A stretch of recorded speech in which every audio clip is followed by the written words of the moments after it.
Hello po mga kababayan, kamusta po kayong lahat? And once again, welcome back to another episode of Simply Talkies Vlog.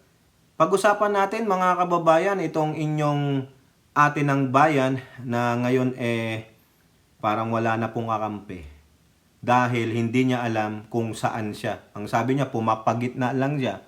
Sabi niya, maski na ako na lang mag-isa, pero titindig pa rin siya kay Digong. Makikita naman namang hindi siya pumapagitna. Nandun siya sa mga kulay ng mga tae. Ano yon? Yung mga dutae. Ang tindi nga ng sinabi niya sa kanyang kapatid tungkol dyan sa budget eh. Di po ba? Talagang sinisiraan niya ang kapatid niya. However, no, dahil sa mga actions ni Amy against or untowards her relatives, si Speaker at si the first couple, marami ang nagalit na mga loyalista sa mga Marcoses. Marami ang nagalit na mga Marcos supporters, ayaw siyang iboto. At ito ang masakit mga kababayan. No?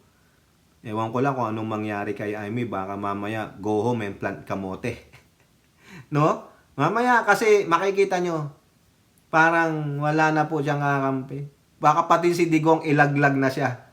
Ha? At ito namang si Senator Bato, meron ding sinabi kung sakasakaling siya ay hindi maibotong muli. Oh, di ba? Mukhang nagdadrama.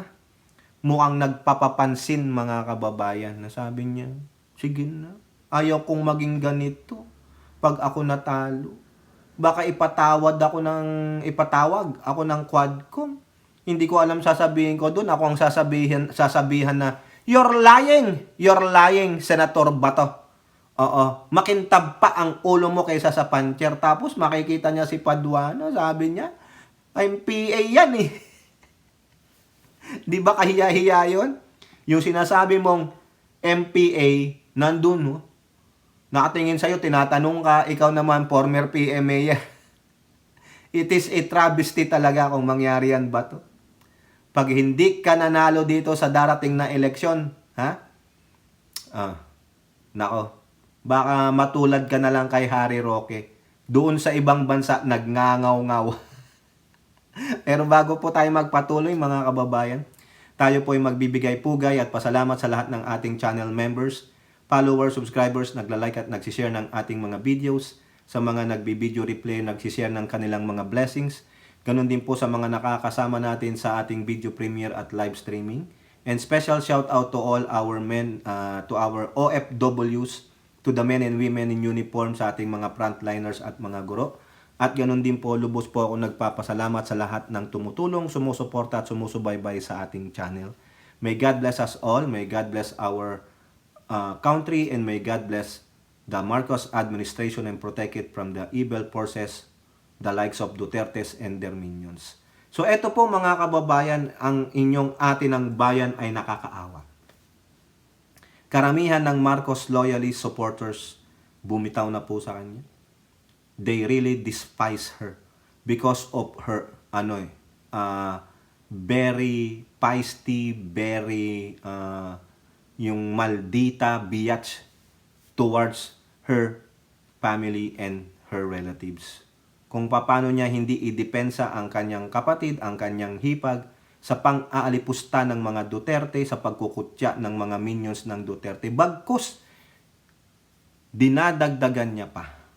No?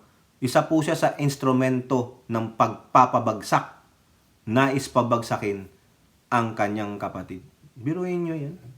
Hindi man lang tayo nakakita ng isang pagdepensa sa kanyang kapatid laban sa mga atake ng Duterte at mga minions nito sa ating presidente. Wala po. Bagkus, nilalagyan pa ni Amy Marcos. Ginagatungan niya pa. No? Talagang sabi niya, I'll better go with the Dutertes than with my brother. No?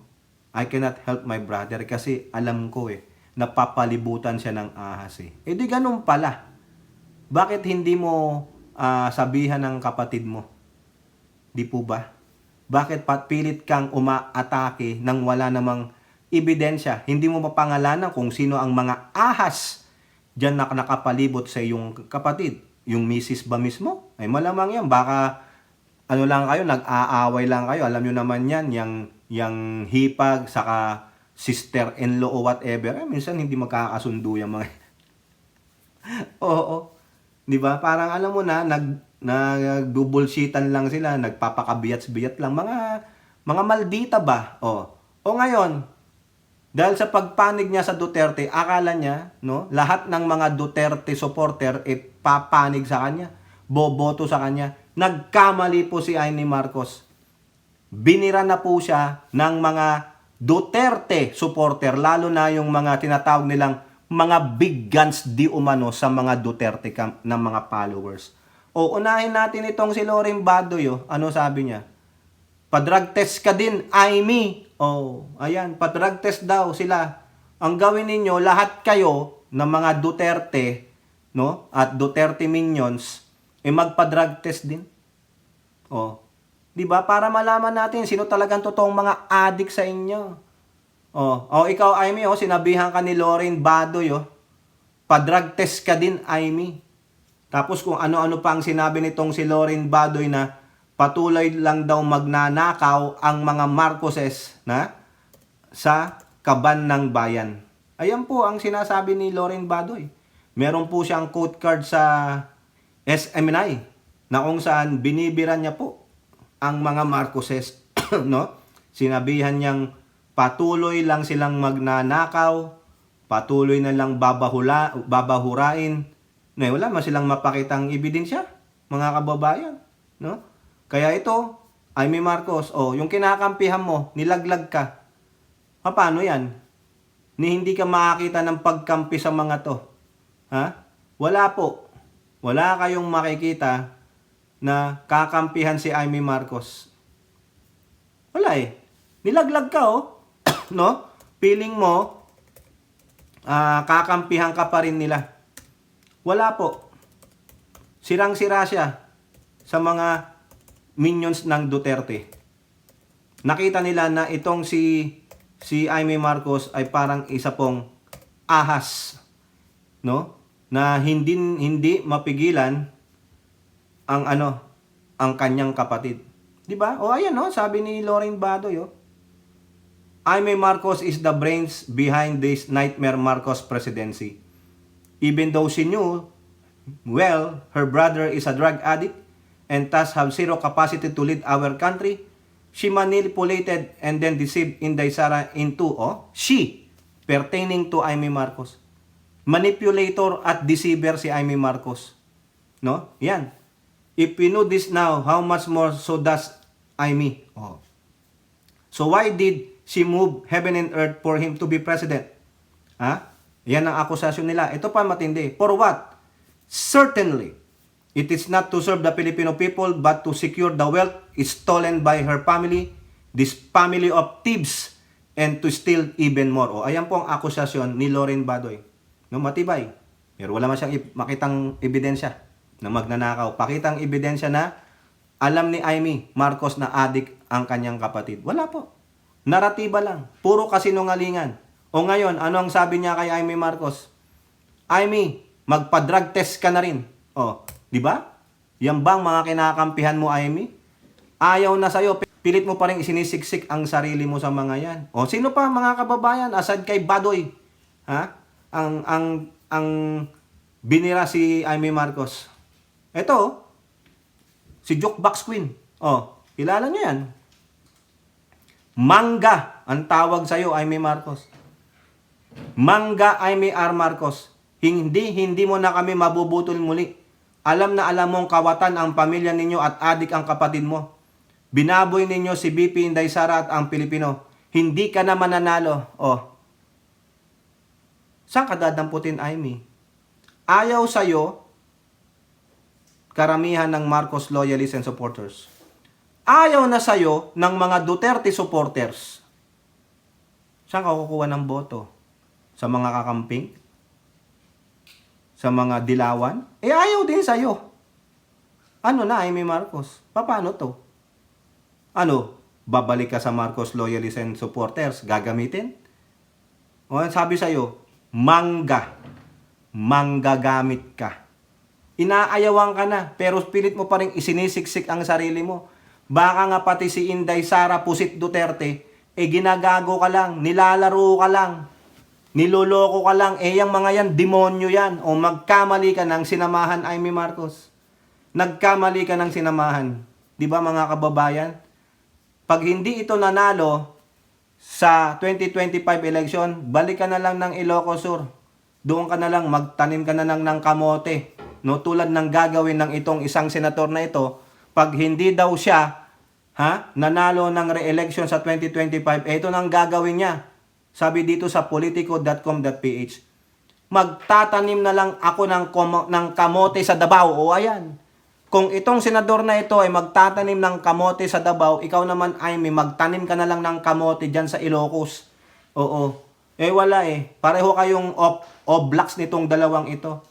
Bato de la Rosa bears backup plan if he loses in 2025 polls. Magtatanim na lang daw si Bato. Ayun ang sabi niya. Ano itatanim niya? Itanim mo yung ulo mo, baka magandang patabayan sa lupa. O hindi lang kamote ang tutubo dyan. Utak ang tutubo. Para naman ma-share. Pag utak ni Bato, nakita nyo, puncture hole pala. Re-election ni Senator Bato de la Rosa is already preparing for a life away from politics following his survey ratings that place him at the tail end of the Magic 12. Na-interview daw po siya sa DWIZ. Ayan. Ito ang sabi niya. De la Rosa said he is leaving it up to the voters if they will give him another chance to serve his second term next year. But he vowed not to change his firm stance against illegal drugs just to please the voters into supporting him. Kung hindi ninyo ako gustong labanan ang droga, then wag ninyo na ako ibalik sa Senado. I can promise you the moon, the stars, and the heaven above. All I can promise you is I will fight to death yung problema natin sa illegal na droga. Patayan na naman. Hindi naman po totoo yan mga kababayan sinasabi niya Ang totoo dyan, he will be the fierce defender, one of the fierce defenders ng mga Duterte. Balak po talaga nilang wag ituloy ang impeachment kung sakaling umakyat po yan sa Senado. Kasi nga, they will defend Sara Duterte. Hindi po yan para sa taong bayan, itong fierce stance against illegal drug. Kaya maniwala dyan. Diba? Daming ang tumumbang Pilipino, dami inosente. Kung hindi man tayo pala rin dahil sa issue ng droga, dahil nalbanan natin ang problema sa illegal drugs, then no problem. I can go home and plant kamote sa aking bayan sa Santa Cruz, Davao del Sur. Wala akong problema dyan. Ay, doon ka na lang. Kung ako sa'yo, mag-withdraw ka na lang. Sayang ang oras mo, sayang ang kwarta mo. At wala ka na ring stress kasi talagang hindi mangyayari. Paano ka lumaban sa droga right now nung senador ka? Anong batas ang anong bill ang naisulat mo para maging batas laban sa illegal na droga? Na ikaw ang main author. Di ba yung nag-iisa mong bill binito pa nga ng presidente? Kasi ang daming loophole, ang daming mali. Tapos anong pinaglalaban mo? Bakit pulis ka ba? Di ba senador ka na? Dapat gumawa kayo ng mga batas. Saka hindi naman illegal drugs ang pinagtuunan mo Ang pagdepensa sa Duterte, yun lang yan. De la Rosa said the House of Representatives Squad Committee investigation that implicated him as former Chief of Police is an alleged reward system for every killing former affected. Sinisisi niya yung Quadcom na apektuhan daw yung score niya dahil doon. Ay, hindi. Alam po ng taong bayan na kayo po ay defender lamang ng mga Duterte. His criticism of the administration of President Marcos also affected his placement. Naku, kasalanan naman pala ng Pangulo pa. Lahat na lang. Hindi makakrak sa top 12, kasalanan ng Pangulo. Mamaya sasabihin din ng mga nasa PDP, kasalanan ni Pangulo kasi sinisiraan kami. Unang-una, kayo na po ang sumira sa sarili ninyo. No? Kayo na ang sumira. No? Kayong mga nasa PDP walang laban. Kasi bakit? Yung amo ninyo, umamin, mamamatay tao. Di ba? Yung pagiging fierce kritiko sa kasalukuyang administrasyon, lalo na pagdating sa budget, yan din isa nakakasama sa atin. But anyway, regardless kung saan makasama sa akin yan, I have to fight for what is right. Kailan ka naging fierce critic? Kailan ka lang naman lumutang nung nag-file ka ng re-election nyo Di ba? Ay nako, ewan ko mga kababayan. Hindi po yan. Huwag niyong papasukin si authentic puncher. Wala pong gagawin yan. Lalo lang nilang ididepensahan ang mga Duterte. Wala po tayong makikitang magandang ano dyan, gagawin sa Senado. Mag-upo-upo, magpahiring, gagastos ng pera, maninigaw, magpa-power trip. Pero pagdating na tungkol sa mga Duterte at naaalanganin, no, may ginawang kabalbalan na halungkat ang kabalbalan ng Duterte, nako, they will move heaven and earth just to protect the Dutertes. Kung pwede nga silang nasa harapan ng Duterte, pwede na lang palitan ninyo ang pangalan nyo, ang last name nyo ng Duterte. Pwede naman siguro yan, di ba? O punta kayo sa ano, kung saan mo kayo pumunta sa immigration dyan. O magpapalit na ako ng last name, Duterte na lang. O.